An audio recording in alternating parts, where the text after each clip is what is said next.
부동산 브리핑입니다. 서울 은평구 불광동 미성아파트가 재건축 안전진단의 최종 문턱을 넘었습니다. 지난 2020년 2차 정밀 안전진단에서 탈락한 지 2년 만입니다. 서울 광진구 동서울터미널이 최고 40층 높이의 광역교통 중심 복합 공간으로 변신할 예정입니다.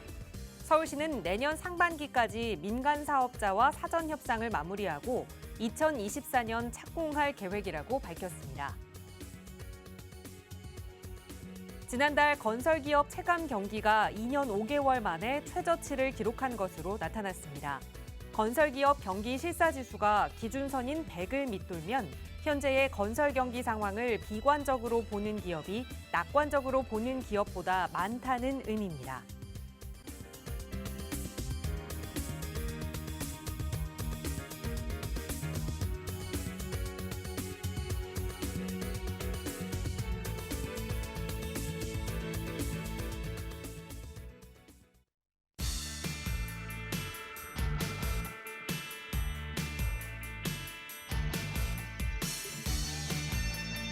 여러분 안녕하십니까? 부동산 고민 무엇이든 물어보세요. 일부 진행의 김진주입니다. 요즘 같은 상황에 외국인들은 대한민국 부동산 과연 어디에 좀 투자를 하고 있을까요? 과거에는 외국인들이 많이 거주하는 영등포 등에 많이 투자를 했는데 이제는 그 외국인들의 투자 성향도 좀 바뀌었다고 합니다. 외국인들도 똘똘한 한채 현상을 선호하면서 강남 3구로 투자처를 옮겨가고 있다고 하거든요. 정말 여러 가지가 빠르게 변화하고 있는 부동산 시장입니다. 이렇게 급변하고 있는 시장 속에서 안전하게 내 자산 지킬 수 있는 방법, 오늘도 저희 전문가와 함께하면서 여러분의 자산 계획 세워보시기 바랍니다. 이용하실 수 있는 무료 상담 전화 활짝 열고 시작할게요. 서울 지역번호 02-2638-3970번 시청하시는 누구나 이용하실 수 있게 활짝 열어두고 있고요. 문자 조금 편하신 분들 위해서 유료 100원의 상담 문자 샵 3989번으로 고민 내용 보내주셔도 친절하게 전문가의 도움 드릴 테니까요. 언제든 여러분 편한 방법으로 저희와 함께 하시기 바랍니다. 자, 그럼 오늘도 부자 되는 여러분의 부동산 고민 속으로 지금 바로 출발합니다.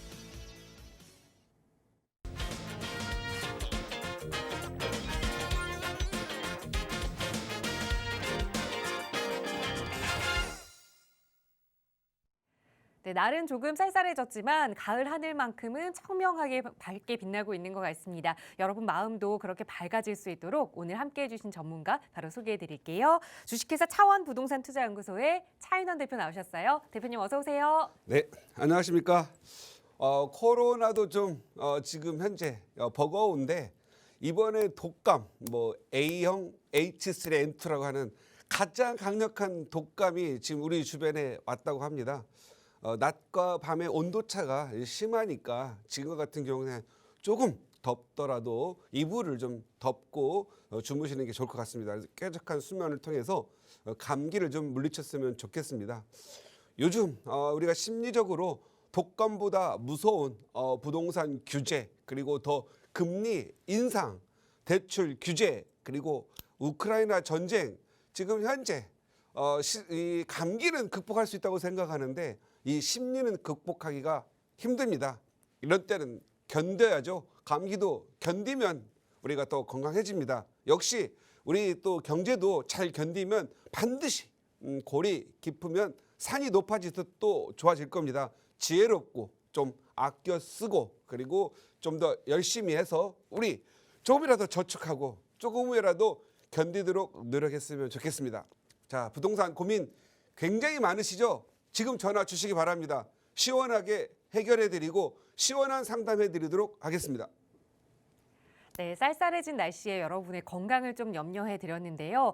이렇게 날씨가 추워지면 따뜻한 옷을 입고 또 이불도 두툼하게 좀 꺼내서 덮고 하는데 그럼 부동산 시장이 어려워지면 과연 우리는 어떻게 좀 대처를 해야 할까요? 오늘은 꼭꼭 박사의 명강의 시간에 지금 이 부동산 시장이 어려워진 시장에 어떻게 좀 대처해야 하는지 그 예방법을 좀 배워볼까 합니다. 어떤 방법들이 있는지 대표님 지금부터 바로 전해 주실까요? 네, 무슨 투자를 하다 보면 주식이든 부동산이든 기타 등등의 투자를 하다 보면 좋은 날이 있습니다. 이때는 자기의 실력과 무관하게 좀 상승하기 때문에 기분도 좋고 마치 자기가 실력이 좋은 양 합니다. 그런데 이게 무너질 때는 어느 누구도 이렇게 큰 뭐 공부를 한 사람도 많은 투자를 한 사람도 같이 무너지죠. 그럴 때는 자기의 실력을 내세웠던 분들이 아무 말 하지 않고 한마디 합니다. 악 이렇게 하죠. 악 하는 소리가 나기 시작할 때 그때부터가 어떻게 보면은 더 어려운 시기로 가는 시기죠. 그래서 지금 현재 악 한 번 나왔죠. 한 번, 두 번 정도 나오고 세 번 정도로 악악 거릴 때 그때 전반적으로 바닥이라고 할 수가 있을 것 같습니다. 지금은 굉장히 악소리 나는 그런 시기인데 어렵습니다. 그런데 아직 우크라이나 전쟁이 지금 현재 끝날 기미도 안 보이고 또 미국에서 또 달러를 굉장히 많이 풀었죠. 그걸 걷어들이기 위해서 지금 금리 인상을 많이 해놓고 물가 인상은 어느 정도 가고 하더라도 뿌렸던 돈을 좀 걷어들이겠다라고 하고 있습니다. 이 과정이 어렵고 힘듭니다. 하지만 지리멸렬하게 오래 가는 것보다 이렇게 좀 대범하게 성큼성큼 정리해서 빨리 돈 좀 회수하고 다시도 원상태로 회복했으면 좋겠다라는 생각이 듭니다. 지금 오늘 뉴스 보시면 아시겠지만 중국마저도 지금 현재 너무 힘든가 봅니다. 그래서 중국이 드디어 부동산 규제를 굉장히 많이 했었는데 이제부터는 금리 인상한 걸 금리를 낮춰주고 그리고 우리 양도소득세 내는 부분 있지 않습니까? 그래서 집을 판 사람이 집을 판 가격보다 더 비싼 가격이면 양도소득세도 받지 않는다고 합니다. 그래서 지금 현재 부동산 경기를 지금 현재 규제로서 한마디로 부동산 경기를 죽임으로써 중국 경제가 30% 이상이 다운됐다고 하는 부분입니다. 부동산과 경제, 나라의 경제 그리고 세계의 경제 이거 서로 상관관계 없다 할 수 없습니다. 그래서 마냥 부동산 가격이 내려가고 그리고 부동산 거래를 줄임으로써 정말 경기가 잘 풀리고 우리 서민 경제가 잘 돌아갈 거라고 하는 것은 있을 수 없는 일인 것 같고요. 항상 가격은 안정적으로 오르되 거래량이 많이 돌아감으로써 그래서 이 서민들이 돈도 좀 쓰게 하고 소비도 좀 일으켜서 경제 활동을 일으키는 그런 부분들도 좀 어떻게 보면은 긍정적인 부분이 많이 있습니다. 그래서 과거에 조선시대 말 신용주의 좌파들은 소비도 미덕이다 이런 부분이 좀 있었는데 이렇게 위축될 때는 소비가 없습니다. 그래서 많이 불안하고요. 그래서 오늘은 우리 이 불안한 경기, 부동산 경기가 이제 침체기로 들어섰는데 이런 경기에서도 우리 미래를 준비해야 되지 않겠습니까? 그래서 오늘은 제목을 어려워진 부동산 시장에서 우리가 그래도 기회를 좀 찾아라. 그래서 기회를 찾는 분들은 어떤 분들이 찾아야 되죠? 내 집이 없는 무주택자분들 그리고 우리 자녀분들이 이제 성장을 많이 하고 있는데 자수성가하라고 하는데 힘들죠. 그래서 자녀분들이 이제 직장 다니면서 결혼을 앞두거나 결혼을 이제 좀 하고도 집이 좀 준비 못하신 분들, 자녀분들 그 다음에 내가 집을 살고 있는데 가족은 많은데 좁은 집에서 살다 보니 좀 큰 집으로 좀 갈아탔으면 하는 그런 분들 그래서 작은 집에서 큰 집으로 그리고 또 낡은 집에서 새 집으로 이런 갈아탈 기회를 지금부터 만들려고 준비하는 게 좋을 것 같다라는 생각이 듭니다. 지금은 부동산 시장이 침체기입니다. 어렵습니다. 그 원인은 다 어디든 비슷한 것 같습니다. 전 세계가 지금 어려우니까요. 전 세계의 부동산 시장이 어렵습니다. 그것은 아마 코로나가 가장 어떻게 보면은 위험한 시기를 만들었던 거 봅니다. 코로나로 2년에서 길게는 중국 같은 경우는 2년 반 정도, 2년 반 정도, 2년 6개월 정도를 이렇게 규제를 했죠. 그리고 바리케이트를 치고 경제 활동 그리고 감염이 되거나 하면은 격리를 통해서 어떤 경제 활동이 2년과 2년 반 정도로 못했습니다. 그만큼 우리 인류가 생산성을 높이지 못했죠. 그러니까 그 2년 이후 그 2년 경제활동 못할 시기에서는 정부가 지원금을 주고 돈을 많이 뿌렸죠. 그래서 생산적 활동 없이 돈이 뿌려져 있기 때문에 정말로 사실은 경제활동 못하고 하면은 돈이 없어서 서로 저축하고 좀 아껴야 되는데 그래도 생계를 위해서 돈을 뿌려댔단 말이에요. 그런데 생산활동을 좀 이제는 많이 시켜야 되는 상황이다 보니까 재정 긴축을 하려고 하다 보니 물가도 너무 많고 그래서 금리를 올려서 뿌렸던 돈을 지금 빼고 있는 거죠. 그래서 지금 현재 뭐 3%이던 금리가 뭐 7%, 8% 간다고 하니 당장 금리가 2배 정도가 올랐습니다. 2배 정도 올랐죠. 그래서 금리 인상, 금리가 많이 오르면 대출을 받아서 투자했던 분들 이런 분들에게는 심각한 타격이 올 수 있죠. 이자가 100만 원이 되는 게 200만 원이 되는 부분이니까. 그런데 이렇게 금리 인상 기회는 현금을 가지고 있는 부자들에게는 또 기회가 될 수 있겠죠. 내가 저축한 데서 또 예대 마진이 늘어남으로써 또 나에게 이익이 좀 있고 그다음에 부동산 가격 안 돌아가고 하니까 은행에다 돈을 두어서 또 은행이 원하는 정부가 원하는 거죠. 돈이 좀 내 은행으로 들어오고 국가가 회수하고 싶으니까 들어오니까 금리도 오르고 또 가격들이 떨어지니까 내가 살 기회마저도 많아지는 거죠. 그래서 기회가 이렇게 금리 인상을 하게 될 경우에 그리고 또 서민들은 대출 규제 받고 있기 때문에 대출을 받아서 뭔가 투자할 수가 없겠죠. 그러면 우리에게는 기회가 없다면 있는 사람들에게 또 기회가 많아지는 거죠.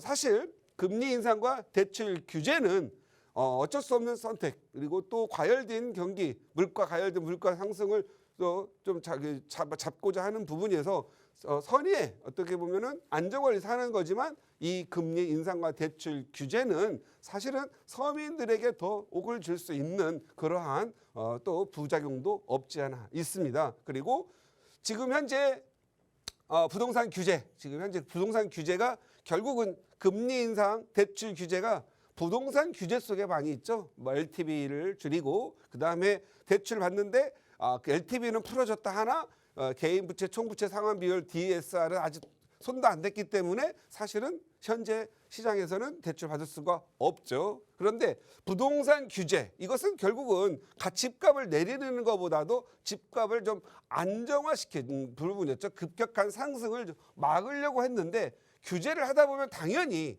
거래량이 떨어질 수밖에 없죠. 거래량. 그리고 거래량이 떨어지면서 살 사람은 없죠. 돈은 없죠. 그러다 보니까 급히 팔아야 될 급매물을 중심으로 해서 가격이 내리겠고 그리고 핵심 지역, 선호도가 낮은 지역, 예를 들어서 서울, 서울의 부산, 대구 일부 지역을 제외한 나머지 지역들은 더더욱 수요가 없기 때문에 하락 현상이 더 많이 보이겠죠. 투자를 할 수 있고 또 투자할 수 있는 좋은 환경이 됐을 때는 돈이 먼 지역까지 투자를 하러 갔다가 가격이 오를 줄 알고 갔더니 1, 2천만 원 오르고 오히려 전세가 1, 2천만 원 떨어지고 역전세난이 나고 오히려 팔려고 하니 팔 수 있는 사람이 없고 투기 수요에 의해서 만들어졌던 시장은 결국은 실수요 시장으로 가다 보니까 살 사람이 없는 거예요. 인구는 줄어들고 그러니까 서울로부터 멀리 있는 지역부터 가격이 많이 하락하게 되고 결국 살 구매자가 없으니까 힘들어진 시장이 되는 거죠. 그렇지만 지금 현재 이 규제를 풀 수 있는 상황은 못 되니까 지금 현재 경기가 침체를 더 가중시키고 있는 것 같습니다. 그렇다면 경기 침체가 가속화될 경우에는 또 어떻게 되죠? 국민들의 아우성을 치겠죠. 그리고 또 아무래도 경기가 안 돌아가면 나라 살림이 어려워지겠죠. 그 대표적인 지금 나라가 중국이죠. 중국도 초반에 말씀드렸지만 중국 같은 경우에는 부동산 규제로 인해서 엄청난 회사가 무너지고 그리고 또 경기가 안 돌아가죠. 결국은 부동산 경기가 뭐죠? 건설 경기도 있겠고 또 매매에 따른 또 경기가 있겠고 이사에 따른 또 경기가 있겠죠. 건설 경기는 하나의 그 포크레인에서부터 땅 파는 사람, 인력, 수많은 전기, 수도 이런 가격들이 서로 많은 사람들이 여기에 종사자들이 많은데 이 경기가 안 되고 분양이 안 되고 경기를 막아놨기 때문에 올 수도비죠. 그러니까 그나마 있는 마지막에 있던 이 인부들 그리고 건설 현장에 있는 사람들은 그나마 생계가 지금 현재 위험한 지경에 도달하고 있겠죠. 또 매매가 이루어지면은 또 이사가 이루어지죠. 도배장판도 해야 되죠. 그리고 하나의 뭐 청소, 폐지, 휴지 뭐 이런 사소한 것들까지 연결되는 사업 전체가 무너집니다. 결국은 여기 이 인력들의 수급이 많아지고 오히려 일자리는 더 없어지는 현상을 보이죠. 결국은 누가 힘드냐? 서민들이 더 힘든 시기로 가고 있다. 그러면 이게 계속 갈 거냐? 그렇지는 않을 거죠. 항상 뭔가 안정화가 되면 풀어주죠. 중국도 이번에 다 풀어주잖아요. 이자도 낮춰주고 대출도 더 많이 해주고 그 다음에 양도세, 집을 매각한 사람이 집을 또 하나 사게 되면 같은 가격에 샀다 그러면 양도세 안 받는 거고 같거나 높은 가격이면 양도세를 다시 또 늘려주고 가격을 싼 걸 사면은 2분의 1은 돌려주고 2분의 1은 세금으로 가져가고 이런 굉장한 혜택을 누려서 경기 활성화를 해주는 거죠. 우리나라도 예외적으로 경기가 너무 항상 침체될 때는 부동산 경기를 활성화하고 규제를 완화시킴으로써 했죠. 그러면 또 심리가 그때 가게 됩니다. 그래서 제가 초반에 항상 견디고 지켜볼 줄 알아야 되는데 우리는 항상 마음이 이 어떤 법과 규제가 생기면 그게 영원무궁하게 퍼머넌트 하면서 가는 줄 알고 있는데 그렇지 않다는 거죠. 지금의 어려운 규제가 계속 가는 것이 아니고 중간에 없어진다라는 거죠. 빗장을 풀면 심리가 살아나는 거죠. 규제가 있을 때는 심리가 꺼지는데 이때는 하염없이 지하로 파고 내려갈 거라고 생각을 하고 모든 걸 자포자기하듯이 하는데 결국은 2, 3년, 3, 4년 규제 풀리고 나면 심리가 다시 살아나서 시장이 움직이게 되는 거죠. 뭐 주식시장도 마찬가지고 뭐 금시장도 그렇고 달러 시장도 그렇고 사람들이 모이면 더 서로 살려고 하고 그렇기 때문에 더 비싸지죠. 근데 누군가가 달러를 안 사고 떨어진다고 생각하면 또 하죠. 똑같은 달러이고 똑같은 금인데 어느 날은 오르고 어떤 때는 내리죠. 그것은 사람의 심리 과정 그리고 제도와 규제에 의한 심리 과정이 변하기 때문에 그렇다. 지금 현재는 2022년입니다. 지금은 강력한 규제가 있죠. 강력한 규제. 가장 첫 번째 금리 인상보다 더 무서운 게 뭐죠? 대출 규제죠. 대출을 지금 현재 문재인 정부에서 만들어진 대출 규제가 아주 강화됐는데 이게 풀리지가 않고 있죠. 은행은 돈이 들어와도 빌려줄 데가 없죠. 왜? 이게 금액 자체가 막혀있기 때문에 그렇죠. 그리고 지금 현재 그 대출은 급격히 이자는 올라가기 때문에 또 은행들은 장사를 하지 않고도 금리가 많이 올라가니까 이익이 많이 되겠죠. 이거 이익 받아가지고 국내에 돌려줄까요? 그렇지가 않죠. 어느 쪽으로인가가 부가 휩쓸려 가고 있다는 부분이 보이는 거죠. 우리 과거로 한번 돌아가 봅시다. IMF 터지고 굉장히 경기가 안 좋았어요. 이거 집 갖고 있으면 부동산 갖고 있으면 이건 죄악시 되는 것 같고 그리고 이걸 빨리 팔아야만 내가 생존할 거라고 생각했는데 다 팔아 제낀 사람들 결국은 알거지가 됐죠.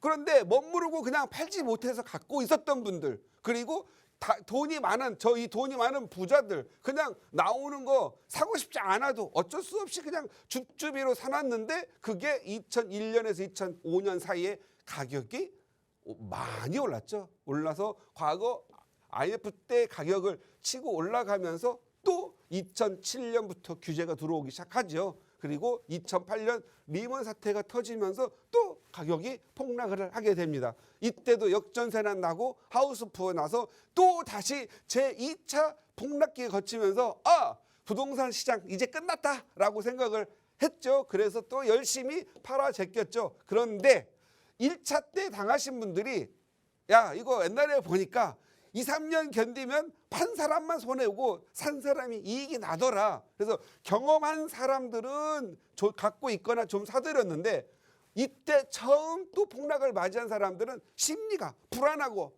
또 힘드니까 또 팔아 제꼈죠. 그래서 많이 제끼다 보니까 누군가가 받아들였죠. 그리고 2013년이 지나면서 다시 가격이 오르고 2020년, 19년 엄청나게 많이 올랐죠. 결국은 누가 손해봤어요?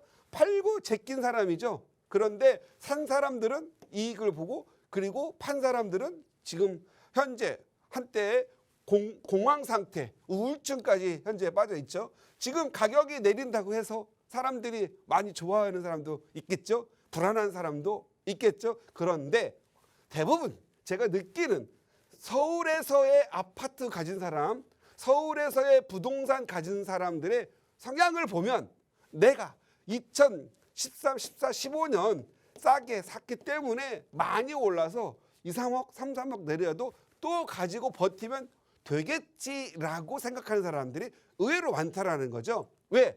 1차, 2차에서 학습을 해봤기 때문에 이제는 견디면 된다. 그리고 부동산 너무 잡으면 경기 침체가 일어나서 국가 경제가 어려울 수 있으니 혹시 2014년 1월 1일처럼 양도세, 중과세도 풀고 그리고 각종 부동산 규제 한때 이때는 얼마나 경기가 어려웠으면 빚내서 집 사라고 했겠습니까? 지금 중국이 빚내서 집 사라고 하고 있는 거죠. 이건 누구를 위해서죠?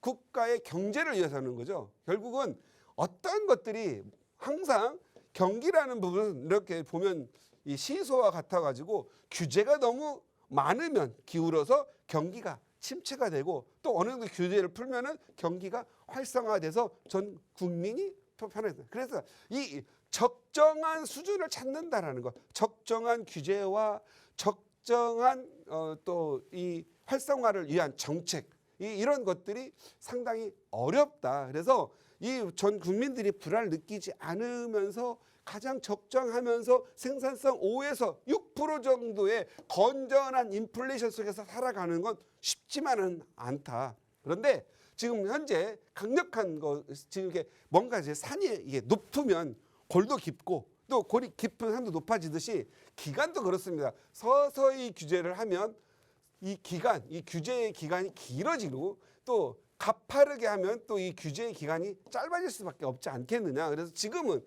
이자의 규제가 굉장히 가파르게 짜여져 있기 때문에 진통의 시간은 길지 않을 거다. 과거처럼 4, 5년 이렇게 가지 않을 것 같고 한 2, 3년 내에 끊어질 걸로 보여진다. 왜? 이제 미국의 금리 급격히 올랐기 때문에 지금 달러 가격이 오르고 지금 난리시죠? 그러면 어느 정도 돈을 빨리 회수가 되면 금리는 다시 또 어느 정도 적정 수준으로 내려갈 걸로 보이고 부동산 규제 잡아가지고 경기 침체가 너무 힘들어지니까 시장 경제를 좀 돌려야 돼서 경기 활성화를 위해서 규제는 좀 어느 정도 풀어야 되겠고 그리고 금리 낮아지면 또 같이 자동적으로 우리도 같이 내려갈 거고 달러도 안정화가 되지 않을까. 그래서 산업이 전반적으로 돌아갈 수 있게끔 만들어야 되지 않을까 싶습니다.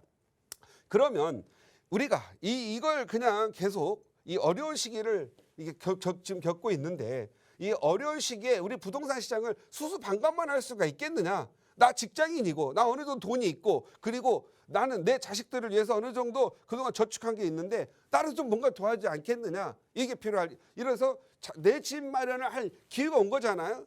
이럴 때일수록 자 초보자이거나 돈이 적을수록 돈이 적을수록 서울에 투자하는 게 좋다. 이게 무슨 얘기냐면 돈이 없는 사람 초보들은 항상 자기 돈에 맞춰서 경기가 어려울 때 멀리 가서 살려고 하는데 이자가 높고 하니까 불안하니까 대출도 안 받고 자기 돈에 맞추려고 하니까 서울과 멀리 가서 살려고 합니다. 그런데 이렇게 이자가 높을 때 비록 좀 힘들겠지만 좀 줄여서라도 서울 안에서 살려고 해야 됩니다. 가격이 조정받고 있을 때. 그러면 만약에 다시 부동산 경기가 좋아지면 서울 먼저 오르고 그 다음에 수도권 그 다음에 지방이 오르는데 서울은 오르는 기간이 길고 수도권은 오르는 기간이 중이라면 지방은 오르는 기간이 짧습니다. 이번에 여러분도 고민해 보셨죠? 서울은 2014년에서부터 21년 사이 21년까지 올랐는 그런 장기 6년 정도 이상을 올랐다라면 지방은 1년에서 1년 반 오르고 그냥 가격이 먼저 떨어져 버려요. 이제 살 사람도 없어요. 내가 지방 가가지고 예를 들어서 뭐 2억 5천짜리 전세 2억 끼고 5천만 원 탔더니 5천만 원 오르가지고 내가 사자마자 1년 만에 5천 올랐어 라고 생각했는데 지금 가서 보세요. 5천 떨어져서 팔려고 해도 안 팔린다는 이 말이죠. 그리고 미분양 내가 막 봐가지고 너무 좋아서 뭐 천안 평택 어디 가가지고 미분양 2억 5천짜리 받았어요. 그래가지고 이제 2년 10월 달에 이제 입주가 다가왔어요. 팔려고 하니 다 팔려고 그러는 거죠. 그때는 피가 올랐다니 뭐였다 해서 봤는데 지금은 원가에도 하려고 안 되죠. 이게 바로 돈이 없는 초보들의 생각이에요.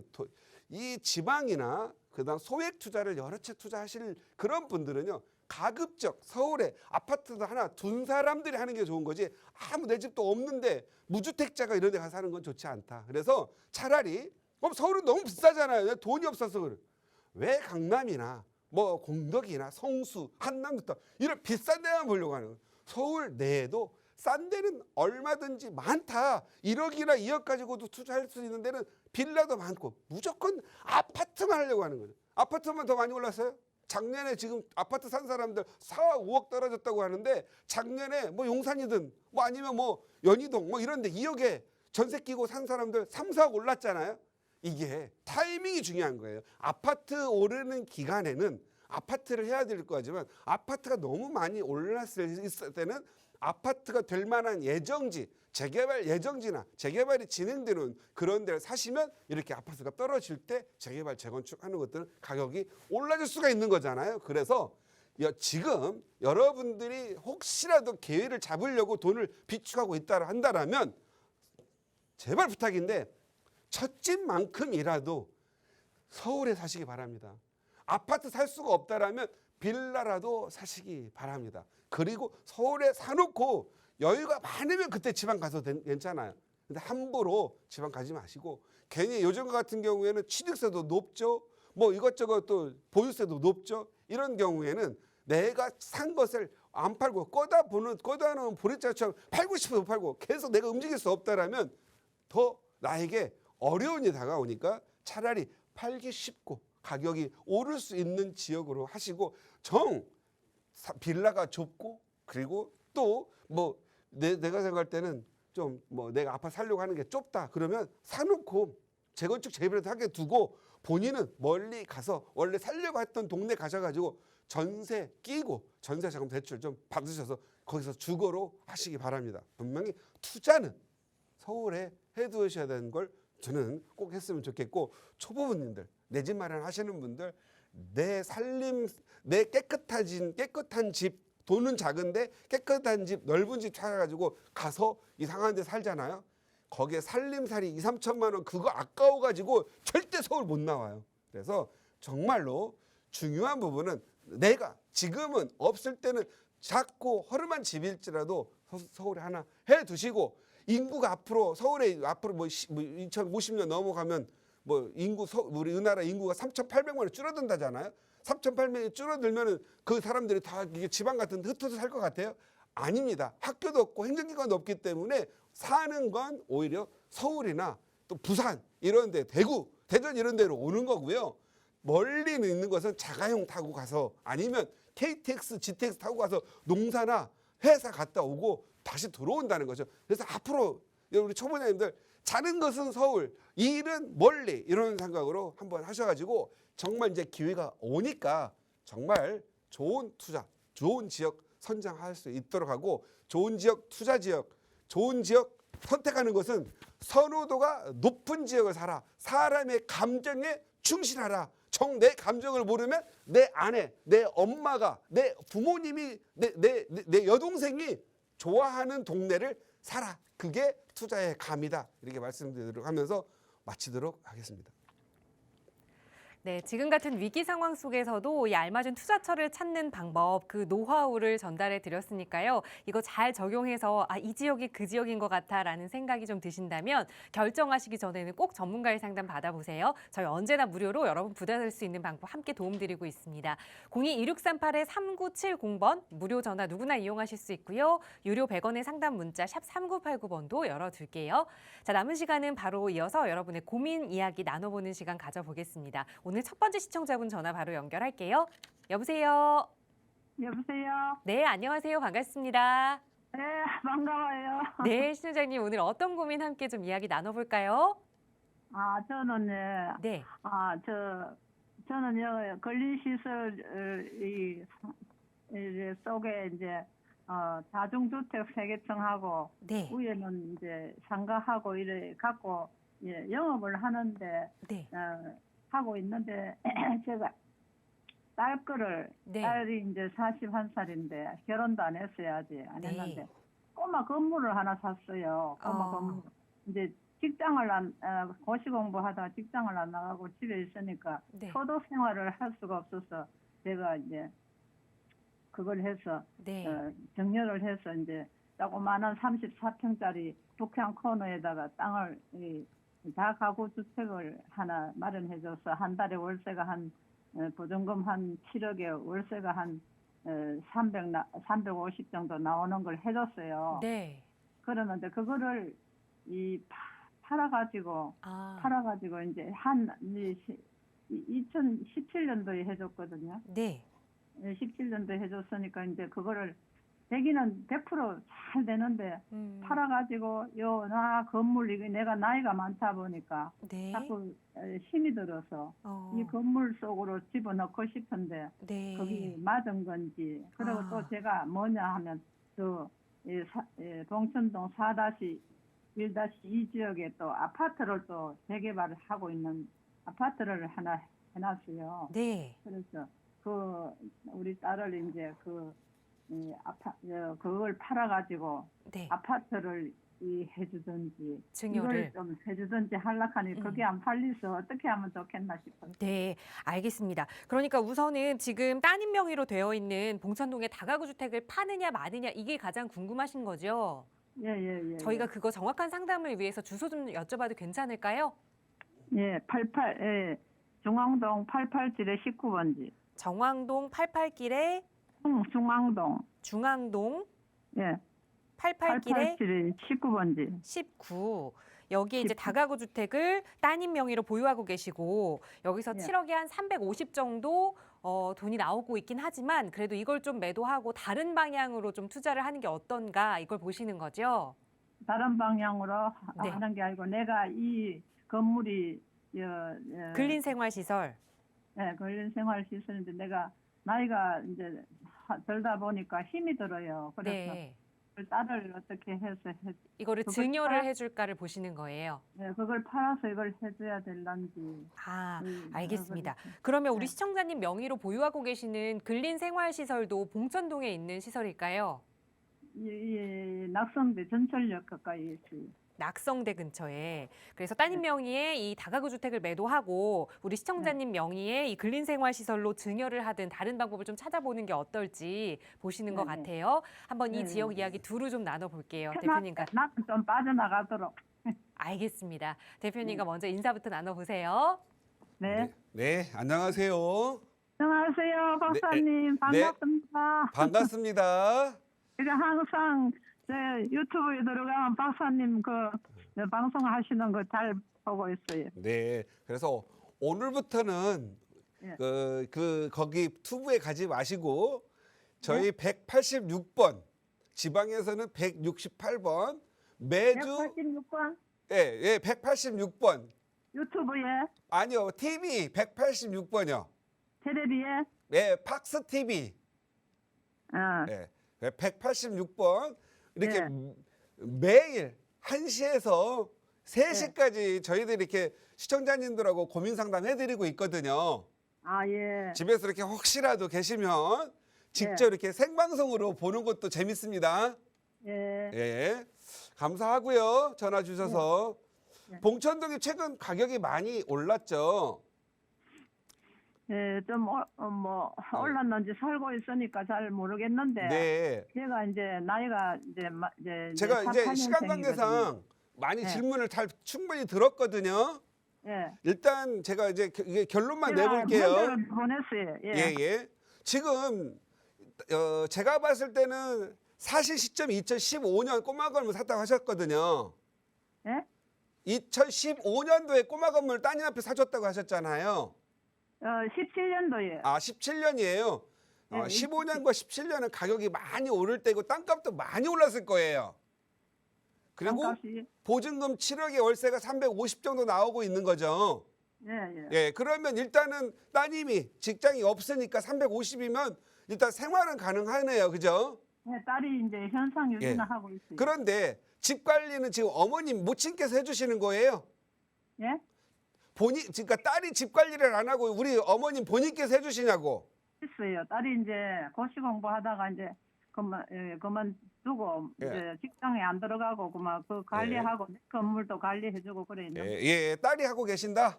예. 예, 그러면 제가 봤을 때는요, 예. 봉천동 여기가 앞으로 예. 계속 좀 좋아지는 동네예요. 예. 일단 서울대 입구역 이 주변과 봉천역 위 아래로 보면 중앙동과 그 다음에 네. 여기 관악구청 뒤에 이렇게 지금은 이 봉천동이 여러 개 동으로 나눠지는 것 같아요. 예. 예. 그 중앙동이면은 중앙성당 밑에 있는 것 같아요. 현대시장에 있는데. 예, 예. 여기는 아직 노후가 안 맞아가지고 재개발에 이런 것들은 없어요. 지금은 신축되거나 원룸, 투룸 이러한 다세대 주택이 많고 월세를 받기 위한 다중주택이나 상가주택이 좀 많은 지역이에요. 네, 맞아요. 예. 저희도 모르는데요. 여기는 제가 봤을 들어서- 때는 노후도가 앞으로 10년에서 15년 정도를 가야만 재개발, 재건축 갈 수 있을 것 같아요. 그러면 지금 따님이 42세라고 하셨잖아요. 예. 계속 가지고 가면은 재개발, 재건축 들어가면 가격이 오르겠죠. 그래서 따님의 노후 대책은 되는 것 같아요. 그래서 예, 그리고 제가 그 동천동 4-1-2 지역에 예, 아파트를 재개발에 이제 아파트를 그걸 빌라를 살 예. 수가 있가 이제 재개발이 돼가 거기 이제 어머님, 예. 어머님, 예. 제가 지금 방송이기 때문에 생방송이기 때문에 네. 질문 아까 다 들었거든요. 예. 이제는 제가 말을 할 차례예요. 예. 듣기만 하세요. 예. 못 알아들면 다시 물어보시고요, 어머니. 예. 예. 그래서 여기 요 월세 나오고 하는 것은 일단 소득이 없고 그러니까 지금 시기에는 월세가 나오는 게 짱이에요. 그래서 이 갖고 계세요. 그래요? 다음 이 2호선과 위에 보면 7호선 있잖아요. 예. 이 사이들은 나중에 재개발이 다 아파트 대규모 아파트 지역이 되기 때문에 얘는 갈수록 가격이 오를 지역이에요. 그래서 따님은 일단 보유 의견 드릴게요. 예. 팔지 마세요. 예. 그다음 4-1-2는 재개발을 지금 하고 있어요. 예. 그래서 맞아요. 얘는 이제 한 2-3년 있으면 입주가 되겠네요. 그죠? 예. 이거 우리 시청자님은 지금 요거 말고 주택이 몇 개 갖고 계세요? 요 근린시설에 살고 있어요. 예, 근린시설, 그러니까 상가주택 살고 있는 거네요. 예. 상가주택 1주택하고 요 4-1-2에 있는 빌라 재개발 지금 하나 갖고 지분 갖고 있는 거네요. 예. 예. 우리 시청자님은 2주택자잖아요. 그죠? 예. 예. 지금은 여기는 관리 처분이 끝나가지고 지금 매각하면 조합원 승계가 안 되기 때문에 현금 청산돼요. 네. 그래서 얘는 준공 될 때까지 가져가야 돼요. 예. 여기에 혹시 10년 이상 보유하고 5년 이상 거주하셨어요? 어디? 4-1-2 구역에. 재개발 지역에 예, 예. 아니 안 했어요. 그냥. 자, 제가 말씀드리는 건 팔려고 하고 조합원의 지위를 승계를 시키려면 10년 이상 보유하고 5년 이상 거주를 해야만 하시거든요. 5년이나 거주해야 됩니까? 예, 예. 그래서 일단 팔 수가 없어요. 팔 수가. 그래서 준공 이후에 매각을 하시는 걸 검토하셔야 될 것 같고요. 네. 자녀분이 따님 외에 다른 분은 없으세요? 다른 건 없는데. 예. 외동딸이에요, 없어요. 그냥? 예. 그러면 제가 봤을 때는 따님이 지금 현재 이제 상가주택에서도 월세가 나오겠네요, 그죠? 예. 그 다음에 따님 요 꼬마 건물에서 월세가 나오고요. 예. 사는 게 불편하면 따님이 이 아파트에 들어가 가지고 예. 전세를 살거나 예. 무상으로 임대를 살 수 있게끔 해주면 될 것 같아요. 그리고 여기서 중요한 부분은 요 따님이 오랫동안 이 꼬마 건물을 가져가야 되잖아요. 주거할 수 없잖아요. 예. 그래서 세무사님하고 좀 상의를 하셔가지고 먼저 이 4-1-에 추가 부담금 내고 들어갈 돈이 없어 있어요. 저 딸이? 예, 딸이나 우리 시청자님이나. 제가 이제 어디 추가 건물 그거 이제 중도금 그런 거 넣고 있죠. 예, 돈이 이게 입주할 때 입주 자금이 있냐고 없냐고 물어보는 거예요. 입주금이 지금 이제 요 상가주택에서 이제 마련해서 넣어야 돼요. 아, 여기에서 대출을 받아서 갖고라도 줘야 된다 이 말이죠? 예. 2주택자는 대출이 지금 안 나와요. 아. 그러니까 여기서 돈이 없을 경우 일단은 전세를 놓고 예. 그 다음에 또 추가적으로 따님에게 부담부 증여를 해서 딸이 살게 할 수 있게끔 하거나 네. 아니면 당분간은 요걸 상속으로 가져갈 부분이 있기 때문에 요 따님이 가서 그냥 살고 같이 사시는 것도 나쁘진 않겠어요. 그래서 일단 4-1-2구역 준공 나시고 나서 그때 다시 상담 한번 받으시기 바래요. 아. 다 보유하세요 일단. 준공 나고 나서 예. 아셨죠? 예. 예. 오늘 시간 우리 시청자님은 5분 10분 가지고 상담할 내용이 아니었어요. 네, 맞아요. 예. 그래서 꼭 말씀드릴게요. 오늘은 제가 이렇게 셋 다 보유하라고 말씀을 드렸는데 다른 전문가 두 명의 전문가와 상담 받으셔서 가장 좋은 현답을 찾으시기 바랍니다. 예. 아셨죠? 아무쪼록 건강하시기 바랍니다. 예, 감사합니다. 네, 감사합니다. 네, 우선은 크게 이동 없이 모두 보유 의견 드리면서 정리하겠습니다. 4-1-2구역의 아파트 입주 시기가 되면 그때 다시 한번 또 저희와 이야기 나눠보시는 것도 좋을 것 같아요. 저희 언제나 무료 상담 전화로 여러분과 함께 하고 있고요. 자, 다음은 샵 3989번 통해서 문자 사연 주신 거 하나 살펴보고 지나가겠습니다. 뒷번호 7204 쓰시는 시청자분의 사연입니다. 2억 원 정도의 여유자금을 보유 중입니다. 실거주 겸 투자 목적으로 서울 일대에 재개발지를 매수할 수 있을까요? 라는 질문이에요. 우선 거주를 하셔야 하기 때문에 이 2억 원이 조금은 부족하지 않나라는 생각으로 주신 질문인 것 같거든요. 대표님, 어떻게 추천해 주실 만한 지역이 있을까요? 예, 질문이 아주 어렵습니다. 듣기는 쉽거든요. 2억으로 실거주 및 투자를 지금 얘기하셨습니다.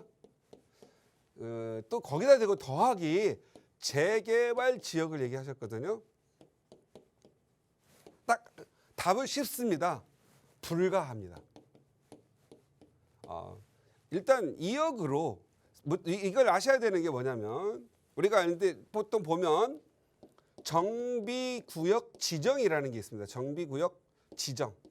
그리고 뭐 추진위, 조합 인가, 건축 사업 시행 인가, 그다음에 관리 처분, 이주, 시공, 그다음에 이제 준공, 그래서 입주까지 가는데 우리가 재개발 지역이다 하면서 정비 구역이 지정이 된 이유거든요. 보통 서울 같은 경우에는 아무리 우리 선호도가 낮은 지역이다 할지라도 정비 구역 지정, 그러니까 재개발만 들어가기만 하면 최소 3억 이상 오릅니다. 빌라 뭐 방 한 칸짜리 빌라일지라도. 그래서 3억 정도가 오릅니다. 거기다 대고 이게 조합 인가까지 나잖아요. 그러면 최소한 5, 6억은 올라 있어요. 그 프리미엄만. 그리고 뭐 관리 처분 정도 되면 한 8억 정도 올라 있고 입주할 때 돼가지고 되면은 거의 10억이 완성이 되죠. 그래서 30평대 아파트 하면 보통 5억 하던 뭐 5억대 사던 것들 뭐 2억짜리 빌라가 뭐 쭉 가다 보면 추가 부담금 뭐 어쩌고 하면 뭐 15억에서 16억짜리 아파트가 되죠. 뭐 강남 같은 경우에는 뭐 25억짜리 아파트가 되고 그래서 2억을 가지고 실거주 및 투자는 좀 어렵습니다. 하지만 제가 보는 견해에서는요.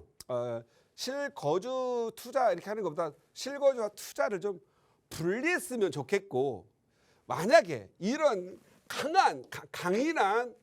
강인한 의지가 있다라고 한다면 그나마 투자하기가 좋은 지역 한두 군데 있습니다. 강인한 의지가 필요하다는 건 뭐냐면 재개발 지역은 노후 주거지죠. 건물의 상태가 안 좋죠. 불량하죠. 그래서 불량도가 67%가 넘었을 때 이 재개발로 지정되기 때문에 뭐 성수동, 한남, 뉴타운 가서 보면 재개발은 뭐 지분들은 17, 18억 가는데 집 상태는 매우 안 좋죠. 왜 그렇죠? 바로 아파트로 바뀌기 때문에 그렇습니다. 그래서 우리 시청자님 같은 경우에는 2억으로 한다고 하면 강인한 의지. 그래서 나는 좁고 춥고 낡은 집일지라도 내가 한번 2년 살고 비과세는 만들고 나오겠다라는 의지가 있으면 좋겠고요. 만약에 젊으신 2억 정도라고 한다면 젊은 층이라고 하신다면은요. 여기를 한번 걸려드리고 싶어요. 지금 현재 혹시 들어본지 모르겠지만 장승배 기역 아시는지 모르겠어요. 장승배 기역. 장승배 기역에 가셔 보면은요. 신대방 삼거리역과 장승배 기역이 있습니다. 여기에 보면은 상도 스타리움이 지금 현재 지역주택조합으로 짓고 있고 여기에 상도 프로지오가 지금 건축 중에 있습니다. 그 다음에 여기에 모아주택 재개발이 진행되고 있고요. 그 다음에 도화공원 밑으로 상도 14구역이 신속통합기획으로 진행하고 있습니다. 그리고 여기에 상도 15구역, 상도 15구역은 신속통합기획 신청 예정지입니다. 여기 만약에 우리 시청자님이 대출을 2억으로 대출을 좀 한 1, 2억 정도 받아가지고 직접 거주하고 싶다 그러면 상도 15구역을 가셔서 한번 투자하셔서 실거주 2년 하시고 비과세를 만드시는 게 좋을 것 같고요. 충분히 2억으로 접근 가능하다. 또 직장의 위치가 저쪽 북쪽에 있다? 그러면 여기에 전세를 끼고 갭 투자를 해 두셨다가 본인은 월세를 좀 사시는 거예요.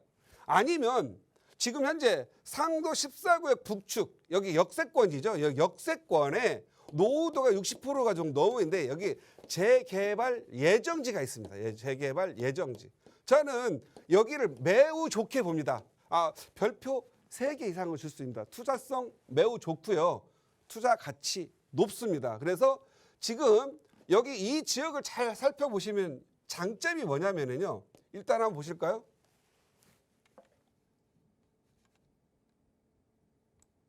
제가 말씀드린 지역이 여기 장승배 지역이라고 말씀드렸죠. 지하철 최고 7호선이 오갑니다. 그리고 위쪽으로 지하철 1호선과 9호선이 오가는 노량진이 있습니다. 아주 중요하죠. 노량진 뉴타운이 있습니다. 노량진 뉴타운은 100% 아파트로 바뀔 노후 주거 지역이고 여기에 한 1만여 세대가 들어옵니다. 여기에 영등포고등학교, 숭이여중고, 여기 초중고가 다 있죠. 이 자리에. 그리고 상도 레미안 아파트 기본 들어있죠. 그 다음에 여기 장승배기 밑에 여기에 동작구청 저쪽에서 있던 이쪽으로 이전 예정이죠. 트레지움 아파트 짓고 있죠. 프로지오 짓고 있죠. 여기는 14구역, 상도 14구역이죠. 15구역 지금 이번 12월에 예정지 발표되죠. 그 다음에 여기도 또한 예정지로 진행될 예정이거든요. 그러면 여기 모아주택하고 스타리움지로 그렇다면 요 모양이 어디하고 비슷하죠? 여기를 이렇게 보면 돼요. 북아현 뉴타운 정도로 생각을 한번 해보실 거가 될 것 같고요. 여기 밑에는 한 2분의 1 사이즈인 아현 뉴타운의 약 50% 정도 사이즈거든요. 아현 뉴타운 정도 보시면 될 것 같아요. 그래서 요즘 이 서울에서 중심부에 있으면서 그리고 노후 주거지들이 다 아파트로 바뀌는 지역들이 가격 상승이 높고 그 재개발적 인기가 좋다. 그래서 제가 봤을 때 2억 정도를 한다고 한다면 상도동을 주시하라. 그리고 저는 자신 있게 사서 입주하라. 강인한 의지를 가지고 이렇게 말씀드리도록 하겠습니다. 감사합니다.